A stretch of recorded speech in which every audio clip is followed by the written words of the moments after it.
আপনি কি এত খেলোয়াড় আমার কাঁচা খেলোয়াড় মনে করছেন? ডাইন হাত দিয়ে সিগারেট টান দিছে,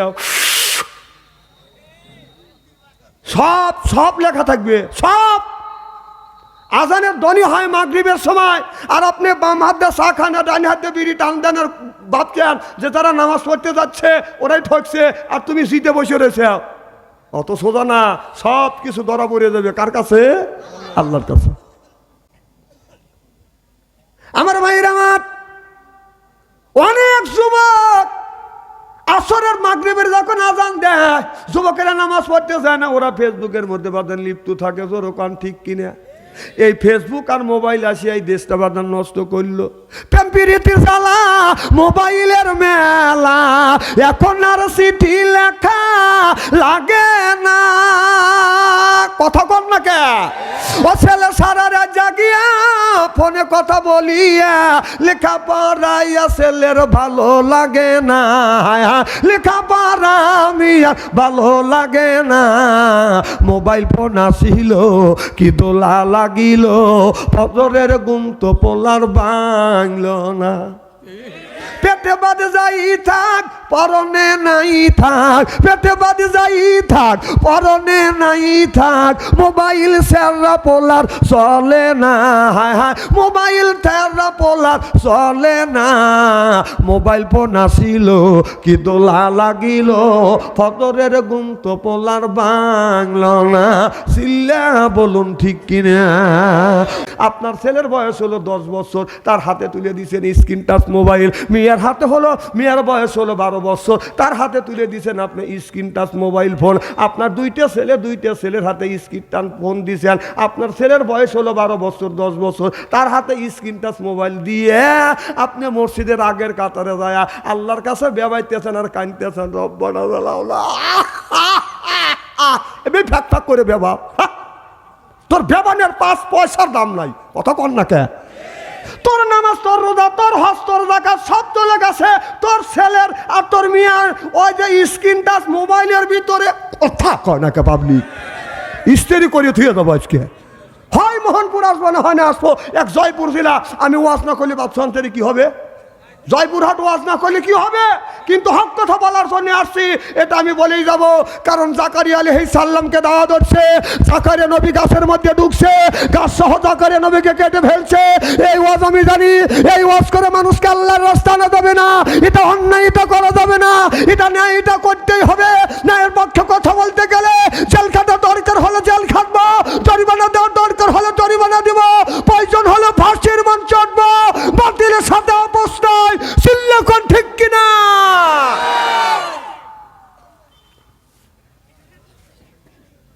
মাইকের আওয়াজও যেমন আপনারাও তেমন সমান সমান পাইছি।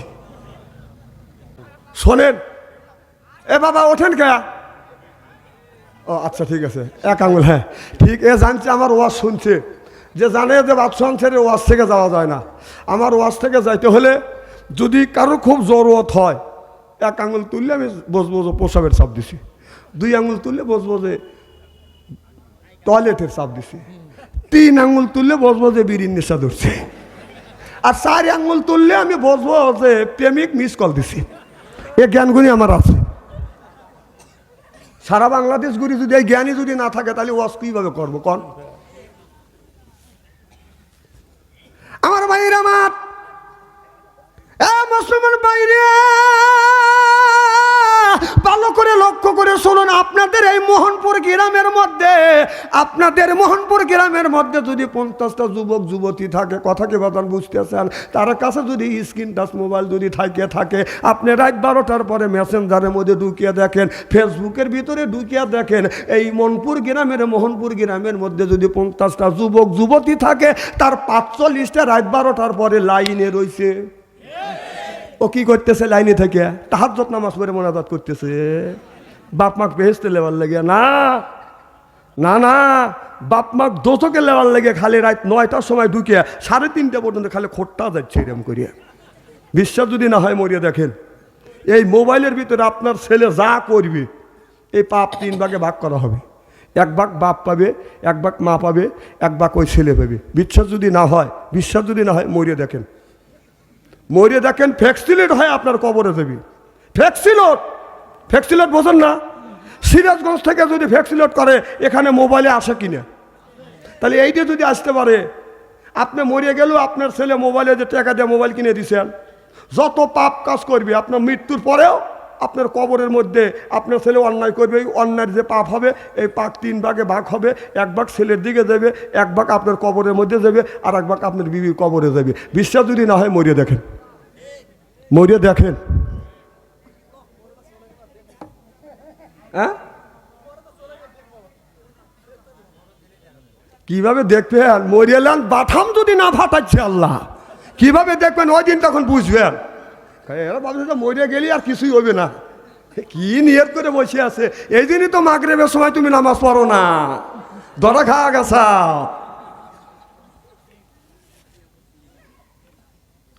আমার মুসলমান ভাইরা, আল্লাহর হাবিবের উম্মতের ভালো করে লক্ষ্য করে শুনুন। আল্লাহর নবী ওই কাগজটা এরকম করে মুষ্টির মধ্যে রাখবে, রাখি আর একটা আমলনামা নিবে, দেখবে দিন কায়েমের জন্য তুমি কি করছো। আল্লাহ নবী বলবে, আমার উম্মত দিন কায়েমের জন্য তো তুমি কিছুই করো নাই, দিন প্রতিষ্ঠিত করবার জন্য তো কিছু করো নাই। উম্মত রে, আমি দেখ, টাকা দেখ, দিন কায়েমের জন্য আমি তাইফের জমিনে এই কলেমার দাওয়াত দেওয়ার জন্য যখন আমি গেছি, আমার গায়ে অগণিত পাথর মারছে। আল্লাহর নবী জামা বড়কে এরকম করে বাদান তুলবে, নবীর উম্মত ছায়া ছায়া দেখে বলবে, ইয়া রাসূলুল্লাহ, ইয়া হাবিবাল্লাহ। আপনার আল্লাহর নবী বলবে, আমার জামাতে তুললাম, তুমি কি কিছু দেখতেছো? বলো, নবী গো, আমি আপনার শরীরে কালা কালা দাগ দেখতেছি, এটা কিসের দাগ? আমার নবী বলে, রে উম্মত, আমি নবী যখন এই দিনের দাওয়াত দেওয়ার জন্য, দিন প্রতিষ্ঠিত করবার জন্য তাইফের জমিনে গিয়েছি, তাইফের ছেলেরা, তাইফের কাফের বেঈমানেরা, আমি নবী আমার গায়ে বৃষ্টির মতো পাথর মেরেছে। মা আয়েশা রাদিয়াল্লাহু তাআলা আনহা আমার নবীর শরীর মুবারকে জয়তুনের তেল বাদান মালিশ করতেছে। আমার মা আয়েশা এটা লক্ষ্য করে দেখে, বলে, ইয়া রাসূলুল্লাহ, ইয়া হাবিবাল্লাহ, আমি দেখছি আপনার শরীরে কালা কালা দাগ দেখা যাচ্ছে। কি গো নবীজি, আপনার শরীরে কি বসন্তর গোটা হয়েছিল? আল্লাহর নবী চোখের পানি ফেলে দেয়, ফিপটে ফিপটে কান্দে। মা আয়েশা বলে, নবী গো, এই কথা বলছি, আপনার কলিজায় কি আঘাত লাগছে? আল্লাহর নবী বলে, না না, আঘাত লাগে না রে, আঘাত লাগে না রে আয়েশা, এ আয়েশা, আঘাত লাগে না। তুমি এই কথা যখন বললে, ওই কথাটা আমার মনে পড়ে গেল। আয়েশা রে, আমি নবী দিন প্রতিষ্ঠিত করবার জন্য তাইফের জমিনে যখন গিয়েছি রে আয়েশা, তাইফের ছেলেরা আমার গায়ে অগণিত বৃষ্টির মতো পাথর মেরেছে। এ আয়েশা, এই পাথরের দাগ এখন পর্যন্ত আমার শরীর থেকে মুছে যায় না রে আয়েশা। আমার নবী দিন প্রতিষ্ঠিত করবার জন্য মারে খায়াছে, আমরা কয়দিন দিন প্রতিষ্ঠিত করবার জন্য মারি খায়াছি। এই কোরআনের মধ্যে আল্লাহ বললেন, ওয়াজা আল্লাহ লিল মুত্তাকিনা ইমামা, একটা নেককার পরহেজগার ইমাম বানাও। এ কথা কার? আল্লাহ বললেন, ওয়াজা আল্লাহ, আয় আল্লাহ লিল মুত্তাকিনা ইমামা, একটা নেককার পরহেজগার ইমাম বানাও। সেই ইমামটা কি? মসজিদের ইমাম। মসজিদের ইমামের কথা বলে নাই, সেইটা হলো ওয়ার্ডের ইমাম, সেইটা হলো মেম্বার। ইউনিয়নের ইমাম সেইটা হলো চেয়ারম্যান। থানার ইমাম সেইটা হলো বাদান এমপি। রাষ্ট্র ইমাম সেইটা হলো প্রধানমন্ত্রী। ওয়াজা আল্লাহ লিল মুত্তাকিনা ইমামা, জিল্লাকান আল্লাহু আকবার। ও দুনিয়ার মানুষেরা, তোমরা যে ইমাম নিযুক্ত করলে, ওয়ার্ডের ইমাম নিযুক্ত করলে, সেটার নাম হলো মেম্বার। এই মেম্বার 5 ওয়াক্ত নামাজ পড়ে কিনা? দিন কায়েমের জন্য এই ইমামটা আপনার চেষ্টা করছে কিনা? আপনি যে ইমাম বানালেন ইউনিয়নের ইমাম, এই ইমামটার দ্বারা ইসলামের উপকার হয়েছে কিনা? না, ইসলামের বিরোধিতা করছে। আপনি যে থানার ইমাম বানালেন, সেইটা হলো এমপি। যারে তুমি এমপি বানাইছো, এই এমপি আপনার এই দিনের কাজ করছে কিনা? এই এমপির দ্বারা আপনার ভালো কাজ হয়েছে কিনা? এই এমপি যদি সংসদে যাইয়া আপনার যত আকাম কুকাম অন্যায় করবে, তাকে সমর্থ করার কারণে যদিও আপনি মরিয়া যান, আপনার মৃত্যুর পরেও এই এমপি সাহেব সংসদে যাইয়া যত অন্যায় করবে, খারাপ কাজ করবে, আপনি কিন্তু ওই পাপের ভাগীদার হবে। আল্লাহ বলে, ওয়াজা আল্লাহ লিল মুত্তাকিনা ইমামা, একটা নেককার পরহেজগার ইমাম বানাও। কথা কার? তাহলে আল্লাহ বলল, ইমাম বানাও, আর সেই ইমাম আমরা কি ধরনের ইমাম বানাইছি কর? তাহলে কিয়ামতের ময়দানে আল্লাহর আদালতে জবাবদাহিতা করতে হবে। আপনি যতই নামাজ পড়েন, রোজা রাখেন, আর হজ করেন, আর যাকাত দেন, কিয়ামতের ময়দানে দেখবেন সৈন্য। এই দিনই সমর্থ যদি করতে হয়, একজন ভালো ব্যক্তিকে সমর্থ করতে হবে। আমি লুচ্চমি বদমাইশি সন্ত্রাসী চাঁদাবাজ করি, আর আপনি আমাকে সন্ত্রাসী করলেন, আপনি আমাকে সমর্থ করিয়া আপনি আমাকে সংসদে পাঠালেন। আমি যত আকাম কুকাম করব, সব আকাম কুকামের বাগি আপনি হইবেন। বিশ্বাস যদি না হয় আবার মরিয়ে দেখেন, আবার মরিয়ে দেখেন। যদি আমার কথা যদি একটা মিথ্যে হয়, আপনাদের বার্মির জুতোর আমার গাল। মরিয়ে দেখেন, এখন তো বুঝতেছেন না। যে কয় আয়রে তারই পিছনে যাই রে, বোঝা সোজা নাই রে। 1.5 টাকার জন্যই ইমান বিক্রি করে দেন। জান্নাত এতই সস্তা। এই জান্নাতের জন্য, এই দিনের দিন প্রতিষ্ঠিত করবার জন্য আল্লাহর নবী তাইবের জমিনে মারি খেয়েছে, সাহাবীরা ইতিম হয়েছে, বদরের ময়দানে রাসূল যুদ্ধ করেছে, সাহাবীরা স্ত্রীকে বিধবা করেছে, ছেলে সন্তানকে এতিম করে বুকের তাজা রক্ত বলেন কিনে করে দিয়ে এরপর ইসলামের পতাকা উড্ডীন করেছে। চিল্লে বলুন মারহাবা।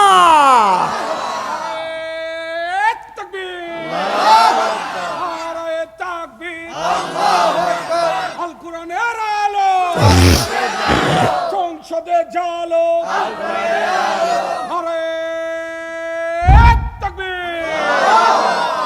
বাজান, এই হিসাব যে আল্লাহর কাছে দিতে হবে, এইটা মনে রাখেন। এখন আলেমরা হক কথা যদি বলে, আপনারা অন্যদিকে নিয়ে যান। আজকে নেন, আজকে গায়ের শক্তি আছে, হাতটা জোর তোমল মাকাবির। যেদিন হাতের শক্তি কমে যাবে, গোষ্ঠীর শক্তি কমে যাবে, ক্ষমতার শক্তি যেদিন কমে যাবে, হাতটা জোর তোমল মাকাবির আল্লাহর হাতে যেদিন ধরা পড়বে, সেদিন আপনাকে কে বাঁচায় ওই দিন দেখা যাবে। আমরা বলি তো, আমাদের কথা শোনে না তো হুজুর গারের কথা। মরিয়েলেন, মরিয়েলেন। খুব খারাপ লাগতেছে মনে হয়, তাই না?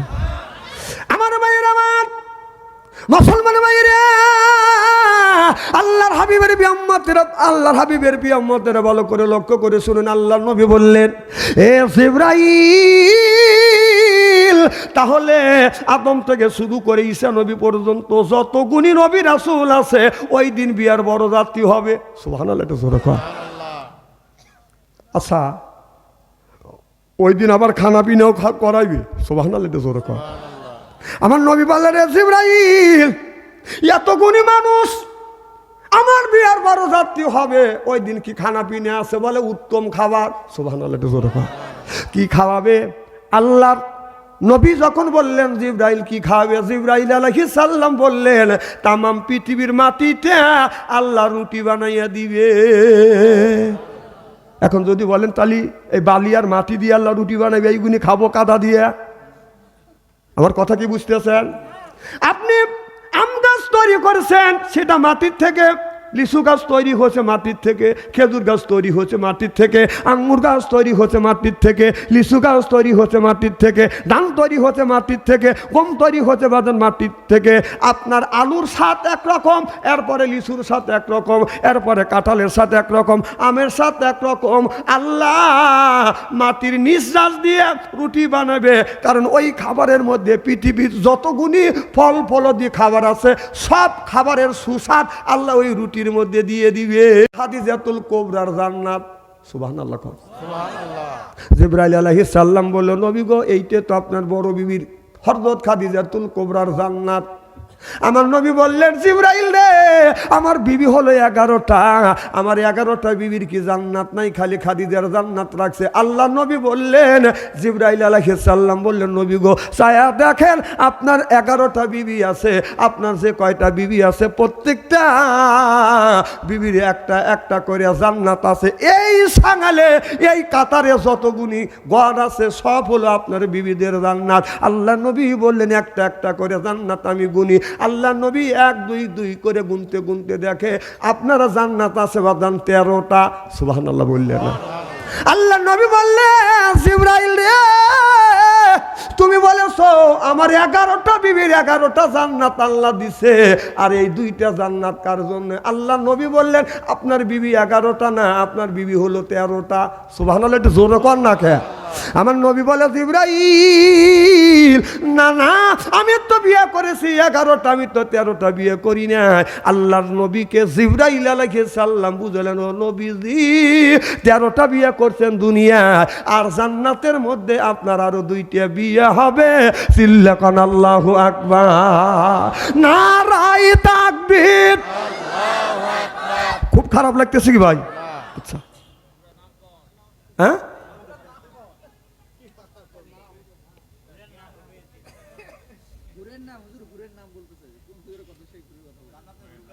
হুরের নাম কব?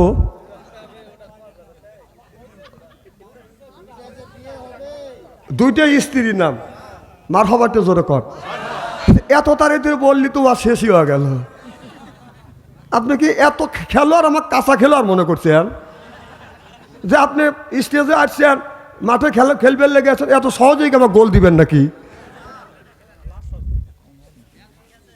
এত তাড়াতাড়ি গোল খালি তো তাহলে পেলে আর তো মাঠে, তাহলে তো কেউ বায়নাই করবে না। মারহাবাটা জোরে কর।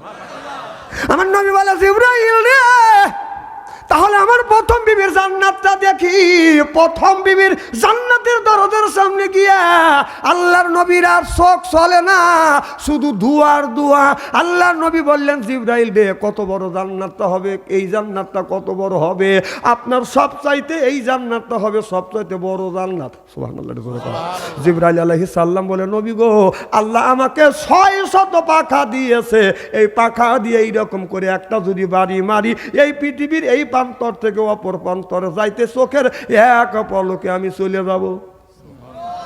খুব ধীরে কর সুবহানাল্লাহ। ও নবীজি, আপনার বড় বিবি খাদিজার যেই জান্নাত আল্লাহ নির্মাণ করে রেখেছে, আমি 600টা পাখা দিয়ে 600 বছর পর্যন্ত এইরকম করে আপনার এইরকম করে টানলেও আমি এই ঘরের মুড়ো পাবো না। আল্লাহ নবী বলে, জিবরাইল, এত বড় ঘর কেন হবে? জিবরাইল আলাইহিস সালাম বলল, ইয়া রাসূলুল্লাহ, ইয়া হাবিবাল্লাহ, ও নবীজি, এত বড় ঘর যে হবে, ও নবীজি, এই ঘরের মধ্যে আপনার বিয়ে হবে। সুবহানাল্লাহ, এটা জোরে কর। কি হবে? বিয়ে হবে। আল্লাহ নবী বললেন, জিবরাইল, আমার যে বিয়ে হবে, এই বিয়ের বড় জাতি কি হবে? আল্লাহ নবী বললেন, আদম থেকে শুরু করিয়া যতগুলি নবী রাসূল আসছে, অর্থাৎ 1,24,000 পয়গাম্বর হবে আপনার বিয়ের বড় জাতি। আর আপনার বিবি বিয়ের দিন আল্লাহ আপনার ওই বিয়েটা পড়াইবে, উকিল হবে, সাক্ষী হবে বাদান 4 জন। আমাদের দেশে বিয়ে করাতে সাক্ষী লাগে 3টে, আর ওই দিন আল্লাহ নবীর বিয়ে যেদিন পড়াইবে, ওই দিন সাক্ষী থাকবে বাদান 4 জন। ওই 4 জনের নামটা কি বলবো? কোন যুবক, কোন বাচ্চা যদি বিছানা পরে পেশাব করে, কোন মানুষ যদি বিছানা পরে পেশাব করে, এই 4 জনের নাম আপনার সুন্দর করে লেখিয়ে বালিশের নিচে রেখে দিলে ওই লোকটার পেশাব বাদান বন্ধ হয়ে যাবে। সুবহানাল্লাহ, এটা জোরে কর। আর বিছানা পরে পেশাব করবে না, খালি ওয়াজ করবো না, কিছু কবিরাজও করবো, কিছু চিকিৎসাও দেবো ইনশাআল্লাহ। আমার ভাইয়ের, আমার নবী বললেন, জিবরাইল, 1,24,000 পয়গাম্বর এই জায়গা হলো আমার বিয়ের বড় যাত্রী হবে, তাহলে আমার এতিম উম্মতকে এই বিয়ের বড় যাত্রী হবে না? আল্লাহর নবী যখন এই কথা বললেন, জিবরাইল আলাইহিস সালাম বলে, ইয়া রাসূলুল্লাহ, ইয়া হাবিবাল্লাহ, আপনার এতিম উম্মতেরাও তো আপনার বিয়ের বড় যাত্রী হবে। আল্লাহর নবী বললেন, আমার সেই উম্মতের নামটা হবে কি? আল্লাহর নবী বললেন, আমার উম্মতের নামগুলো হবে কি? সেই উম্মত হলো কারা? এবার জিবরাইল আলাইহিস সালাম বললেন, ইয়া রাসূলুল্লাহ, ইয়া হাবিবাল্লাহ, এই যে কোরআনের আয়াত আবাদান আল্লাহর রাসূলের কাছে নাযিল করে জানাছে, ও মাইয়াক্তাগি গায়রাল ইসলাম, ইসলাম ছাড়া অন্য কোন তন্ত্রমন্ত্র, জাতীয়তাবাদ, ধর্ম নিরপেক্ষ মতভেদ কেউ যদি কায়েম করে, ফালি ইউকবালা মিনহু, ও নামাজ, রোজা, হজ, যাকাত আল্লাহর দরবারে কোনোদিন কবুল হবে না, হইতে পারে না। ওয়া ফিল আখিরাতি মিনাল খাসিরিন, আল্লাহর আদালতে ওই মানুষটা বাদান বিবেচনার কাতারে দাঁড়াবে যারা আল্লাহর নিয়ম নীতি আল্লাহর বিধিবিধান মানে না, নবীর তরিক অনুযায়ী চলে না। এই জীবনটা মানুষের তৈরি করা নিয়ম নীতি দিয়ে এই জীবনটা যারা পরিচালনা করে তারা কোনোদিন আল্লাহর জান্নাতে যাইতে পারবে না, আর যাইতে তো পারবেও না। যদি জান্নাতে না যায় তারা ওই বিয়ার কোনোদিন বড় জাতি হতে পারবে না। জোরে কন্যা উজবিল্লাহ। আমার মায়ের আমার আল্লাহ হাসরের ময়দানে সর্বপ্রথম একটি প্রশ্ন করবে, বলবে বান্দা তুমি নামাজ পড়ছো কিনা? সুবহানাল্লাহ বল। আর 2 নম্বর প্রশ্ন করবে, বান্দা তোমার জীবনটা এই আমার কোরআন দিয়া রসুলের সুন্নাত অনুযায়ী চালাচ্ছ কিনা। অর্থাৎ 1 নম্বর প্রশ্ন করবে তুমি নামাজ পড়ছো কিনা, আর 2 নম্বর প্রশ্ন করবে তুমি দিনের জন্য কি কাজ করেছো। 2 নম্বর এই প্রশ্ন করবে। আল্লাহ আপনার হাকিম হবে, নবী আমার উকিল হবে, আমরা হব আসামি। বিচার করবে কে? উকিল হবে কে? আমার নবী, আর আমরা হব বাদান আসামি। আল্লাহ আমার মুকুতার, আল্লাহ আমার বারিস্টার, আখিরাতের আদালতে নবী আমায় করবেন পার। আমি পাপী নবী জাবিনদার, বলুন আমি পাপী নবী জাবিনদার, আমি পাপী নবী জাবিনদার, আমি পাপী আর আমার নবী হবে বাদান জাবিনদার। আল্লাহ আর আল্লাহ বিচার করবে বি আহকামিল হাকিমি। আল্লাহ হবে উত্তম বিচারক কিয়ামতের ময়দানে। আল্লাহ এই মানুষের ভালো মন্দ বিচার করবে, বিচার করে কাউরে জাহান্নামে দিবে, কাউরে জান্নাতে দিবে। আর জান্নাতবাসীদেরকে বলবে, ও জান্নাতবাসীরা আমি আল্লাহ যে বিচার করছি এই বিচারটা কি সঠিক হয়েছে? জান্নাতবাসীরা বলবে আল্লাহ সঠিক হয়েছে। জাহান্নাম ব্যক্তিকে যখন জাহান্নামে পাঠাইবে, এবার বলবে জাহান্নামবাসীরা বলো আমি যে বিচার করছি এটা কি সঠিক হয়েছে? জাহান্নামে যাব, তারপরে স্বীকার করবে আল্লাহ তোমার বিচারটা হলো সঠিক, কারণ তুমি হলো বিহাকামিল হাকিমি, উত্তম বিচারক কে? আমার ভাইয়ের আমার আল্লাহ বিচার করবে, আর নবী উকিল হবে, আমরা হব আসামি। আর আমরা আসামি হইয়া আল্লাহর আদালতে কাঠগড়ে যখন দাঁড়াবো, তখন আল্লাহ বলবে বন্ধু বিচার শুরু হয়ে গেছে, আপনার উম্মতের আমলনামা গুনে নিয়ে আসেন। আপনি যে উম্মতের পক্ষে উকিল হয়েছেন, আপনার এদিক তাকান, সিয়ারা কি একবারে খারাপ নাকি? তেন ওই দিক টাকা আসা, ওদের সিয়ারা কি আমার চাইতে ভালো নাকি? হ্যাঁ রে, মানুষ দেখছে এরকম মানুষ দেখিনি। আমি বারবার বলতেছি একটা আলেমের চেহারার দিকে চা থাকলে সগিরে গুলো মাফ করে দেয়। আমি এই একদিন করছি, একদিন করতে হুজুর আপনার দিকে তাকাবো কি? আপনি হাই রে কাইলিয়ার কাইলিয়ে।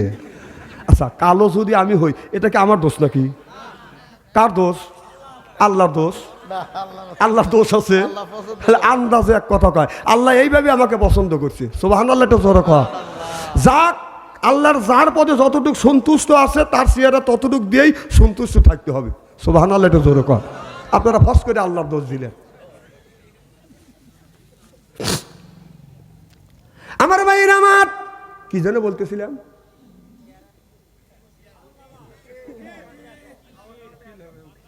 আল্লাহ নবী উকিল হবে, আল্লাহ হাকিম হবে, আসামি হব আমরা।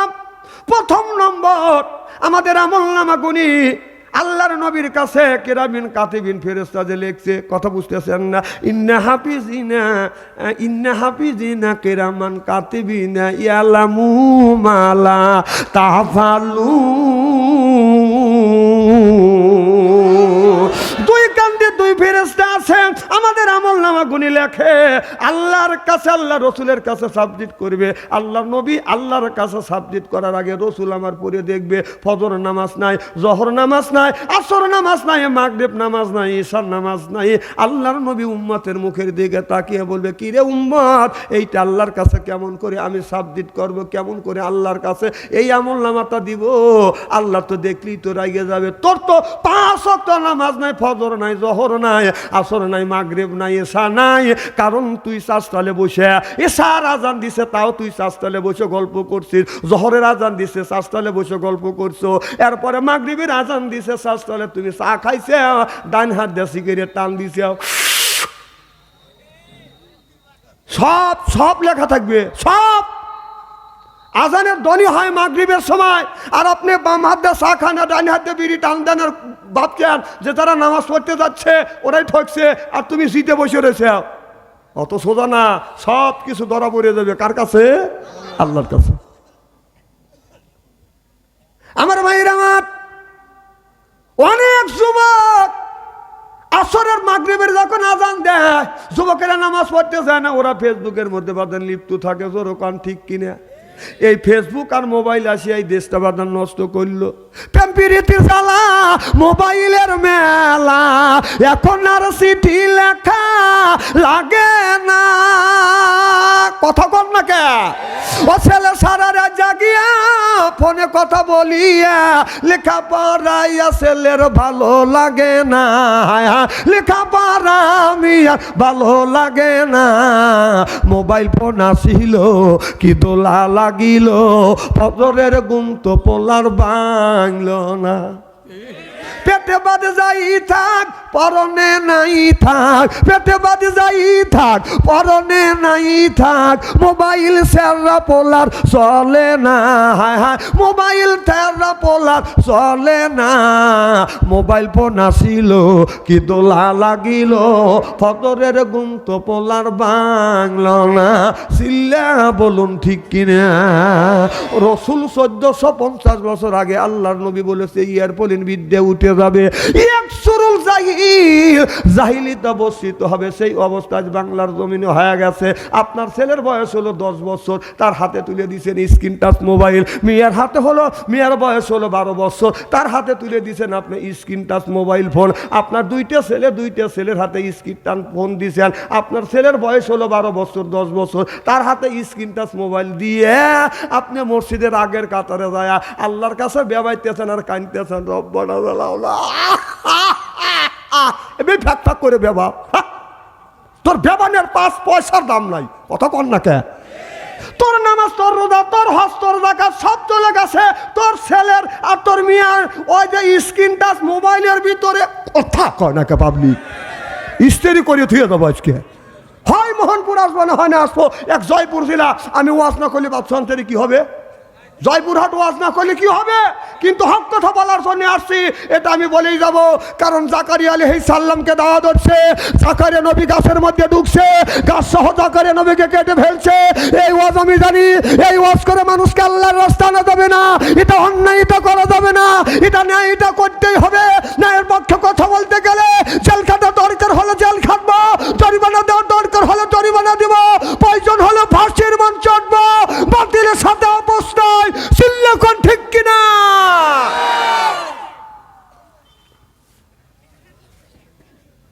মাইকের আওয়াজও যেমন আপনারাও তেমন সমান সমান পাইছি।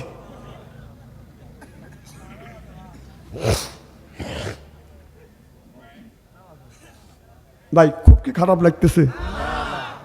শোনেন, এ বাবা ওঠেন কে? ও আচ্ছা ঠিক আছে, এক আঙুল। হ্যাঁ ঠিক, এ জানছে আমার ওয়াজ শুনছে, যে জানে যে বাদশাহ ছেড়ে ওয়াজ থেকে যাওয়া যায় না। আমার ওয়াজ থেকে যাইতে হলে যদি কারো খুব জরুরত হয়, এক আঙুল তুললে আমি বসবো যে প্রসাবের চাপ দিছি, 2 আঙুল তুললে বসবো যে টয়লেটের চাপ দিছি, 3 আঙুল তুললে বসবো যে বিড়ির নেশা ধরছে, আর 4 আঙুল তুললে আমি বসবো যে প্রেমিক মিস কল দিছি। এ জ্ঞানগুলি আমার আছে। সারা বাংলাদেশ ঘুরি যদি এই জ্ঞানী যদি না থাকে তাহলে ওয়াজ কিভাবে করবো কন? আমার ভাইয়ের আমার মুসলমান বাইরে ভালো করে লক্ষ্য করে শুনুন। আপনাদের এই মোহনপুর গ্রামের মধ্যে যদি 50টা যুবক যুবতী থাকে, কথা কি বাতান বুঝতেছেন? তার কাছে যদি স্ক্রিন টাচ মোবাইল যদি থাকে, আপনি রাত 12টার পরে মেসেঞ্জারের মধ্যে ঢুকিয়ে দেখেন, ফেসবুকের ভিতরে ঢুকিয়ে দেখেন, এই মোহনপুর গ্রামের মধ্যে যদি 50টা যুবক যুবতী থাকে, তার 45টা রাত 12টার পরে লাইনে রয়েছে। ও কি করতেছে লাইনে থেকে তাহাজ্জুদ নামাজ পড়ে মোনাজাত করতেছে বাপ মাক বেহেশতে লেবার লেগে না না না বাপ মাক দোচকে লেবার লেগে খালি রাত 9টার সময় ঢুকে 3:30 পর্যন্ত খালি খোট্টা যাচ্ছে এরকম করিয়া। বিশ্বাস যদি না হয় মরিয়া দেখেন এই মোবাইলের ভিতরে আপনার ছেলে যা করবে এই পাপ 3 ভাগে ভাগ করা হবে। 1 ভাগ বাপ পাবে, 1 ভাগ মা পাবে, 1 ভাগ ওই ছেলে পাবে। বিশ্বাস যদি না হয় মরিয়া দেখেন ফ্যাক্সিলেট হয় আপনার কবরে দেবে। ফ্যাক্সিলেট বোঝেন না? সিরাজগঞ্জ থেকে যদি ফ্যাক্সিলেট করে এখানে মোবাইলে আসে কিনা? তাহলে এইটা যদি আসতে পারে আপনি মরিয়ে গেলেও আপনার ছেলে মোবাইলে যে টাকা দিয়ে মোবাইল কিনে দিয়েছেন, যত পাপ কাজ করবে আপনার মৃত্যুর পরেও আপনার কবরের মধ্যে আপনার ছেলে অন্যায় করবে, এই অন্যায়ের যে পাপ হবে এই পাপ 3 ভাগে ভাগ হবে। 1 ভাগ ছেলের দিকে যাবে, 1 ভাগ আপনার কবরের মধ্যে যাবে, আর 1 ভাগ আপনার বিবির কবরে যাবে। বিশ্বাস যদি না হয় মরিয়ে দেখেন হ্যাঁ কিভাবে দেখবেন? মরিয়ালান বাথাম যদি না ফাটাচ্ছে আল্লাহ কিভাবে দেখবেন? ওই দিন তখন বুঝবেন। এরা ভাবছে মরিয়া গেলি আর কিছুই হবে না, কি নিয়ত করে বসে আছে। এই দিনই তো মাগরিবের সময় তুমি নামাজ পড়ো না, ধরা খাওয়া গেছা।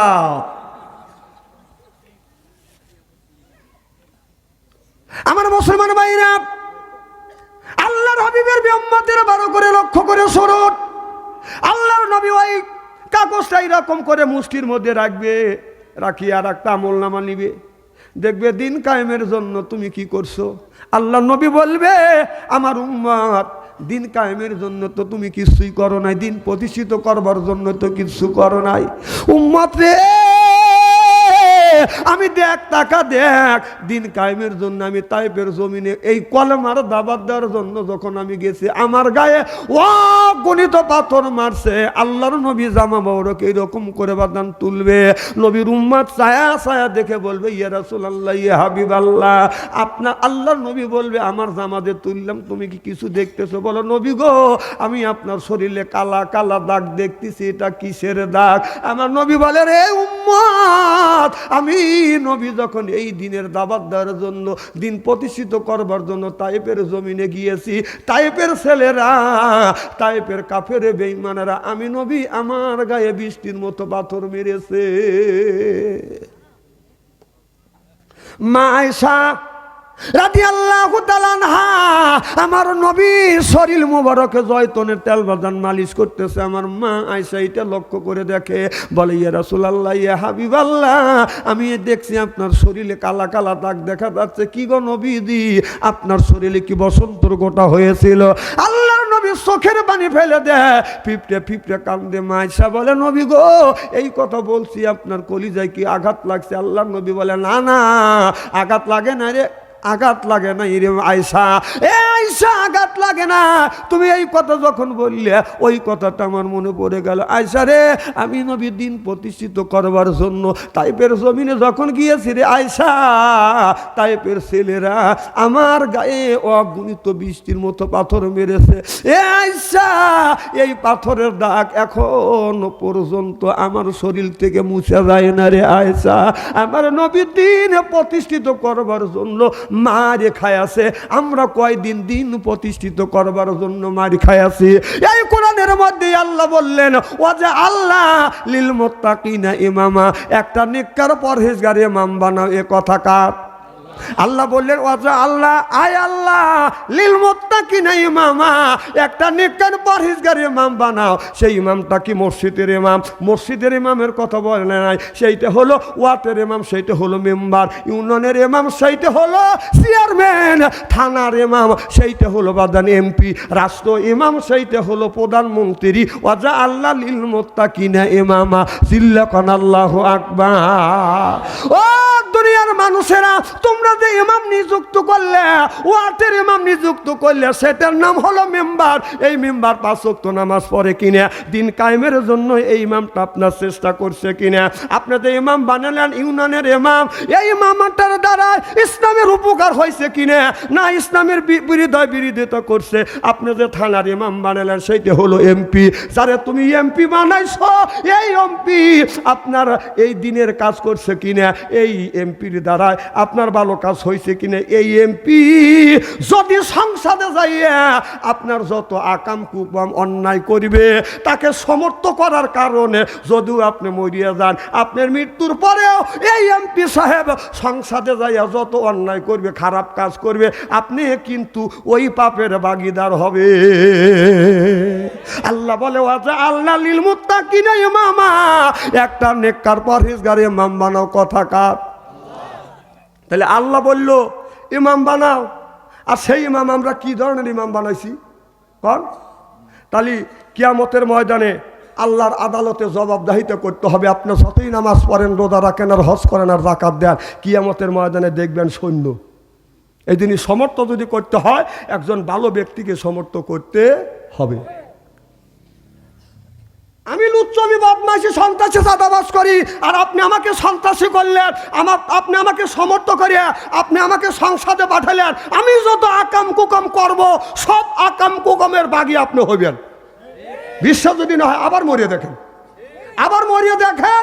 যদি আমার কথা যদি একটা মিথ্যে হয়, আপনাদের বার্মির জুতোর আমার গাল। মরিয়ে দেখেন, এখন তো বুঝতেছেন না। যে কয় আয়রে তারই বিষয়ে যাই রে, বোঝা সোজা নাই রে। 1.5 টাকার জন্য ইমান বিক্রি করে দেন। জান্নাত এতই সস্তা।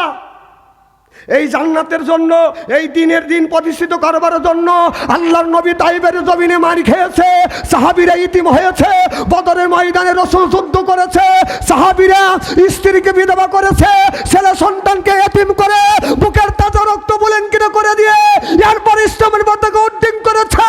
চিল্লে বলুন মারহাবা।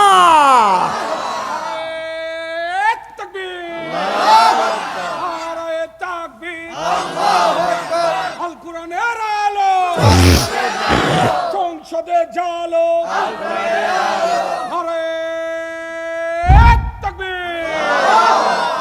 বাজান, এই হিসাব যে আল্লাহর কাছে দিতে হবে এটা মনে রাখেন। এখন আলেমরা হক কথা যদি বলে, আপনারা অন্যদিকে নিয়ে যান। আজকে নেন, আজকে গায়ের শক্তি আছে, হাতটা জোর তোমল মাকাবির।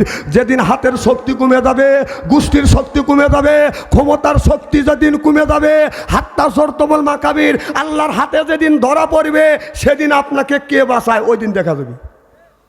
আমরা বলি তো আমাদের কথা শোনে না তো, হুজুরগারের কথা। মরিয়েলেন, মরিয়েলেন। খুব খারাপ লাগতেছে মনে হয়, তাই না?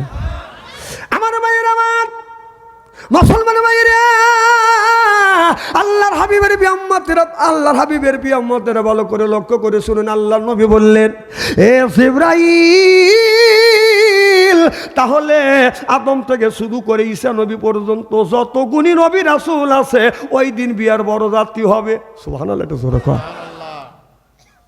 আচ্ছা, ওই দিন আবার খানা পিনাও করাইবে। সুবহানাল্লাহ, এটা জোরে কর। আমার নবী বললেন, রে জিবরাইল, এত গুণী মানুষ, আমার বিয়ার বড় যাত্রী হবে, ওই দিন কি খানা পিনা আছে? বলে উত্তম খাবার। সুবহানাল্লাহ, এটা জোরে কর। কি খাওয়াবে? আল্লাহর নবী যখন বললেন জিবরাইল কি খাওয়াবে, জিবরাইল আলাইহিস সালাম বললেন, তামাম পৃথিবীর মাটিতে আল্লাহ রুটি বানাইয়া দিবে। এখন যদি বলেন তাহলে এই বালি আর মাটি দিয়ে আল্লাহ রুটি বানাবে, এইগুলি খাবো কাদা দিয়ে? আমার কথা কি বুঝতেছেন? আপনি আম গাছ তৈরি করেছেন, সেটা মাটির থেকে। লিচু গাছ তৈরি হয়েছে মাটির থেকে, খেজুর গাছ তৈরি হয়েছে মাটির থেকে, আঙ্গুর গাছ তৈরি হয়েছে মাটির থেকে, লিচু গাছ তৈরি হয়েছে মাটির থেকে, ধান তৈরি হয়েছে মাটির থেকে, গম তৈরি হয়েছে বাজার মাটির থেকে। আপনার আলুর স্বাদ একরকম, এরপরে লিচুর স্বাদ একরকম, এরপরে কাঁঠালের স্বাদ একরকম, আমের স্বাদ একরকম। আল্লাহ মাটির নিঃশ্বাস দিয়ে রুটি বানাবে, কারণ ওই খাবারের মধ্যে পৃথিবীর যতগুলি ফল ফলদি খাবার আছে, সব খাবারের সুস্বাদ আল্লাহ ওই রুটি মধ্যে দিয়ে দিবে।